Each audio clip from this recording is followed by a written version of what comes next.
కొదుమూరు రమేష్ బాబు గారి ఆధ్వర్యంలో ఇదివరకు వారి చెబ్బీ చీక్స్ గురించి యాడ్స్ చేయడం జరిగింది. అది వారికి బాగా నచ్చడంతోటి తప్పకుండా మీ దర్శకత్వ బాధ్యతల్ని త్వరలోనే మేము మళ్ళీ నెరవేర్చే ఇదిలో ఉంటామని చెప్పేసి వారు అనడం జరిగింది. ఒకరోజు ఫోన్ చేసి ఇలాగ స్కిట్ అనుకుంటున్నాము కొదుమూరు వంశం గురించి ఒక స్కిట్ రాయడం జరిగింది.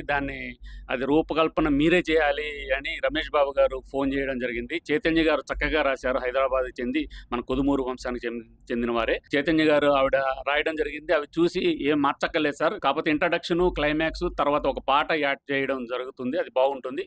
నేను ఒకటేసారి మాట ఇచ్చాను రమేష్ బాబు గారికి, మీకు ఆడియో ద్వారా ఒక సినిమా వినిపిస్తానని చెప్పాను. అదే జరిగింది. ఈ రోజు గొప్ప విషయం ఏంటంటే నచ్చి రెండోసారి కూడా వేసి పెద్దలందరూ కూడా జీవిమాల అధినేత గారు వీరందరూ కూడా చాలా ఒకరని కాదండి, చాలా మంది మళ్ళీ డాన్స్ చేశారంటే ఈ నాటికి కానీ సాంగ్ కానీ ఎంతగా వీరికి నచ్చిందో అనడానికి అది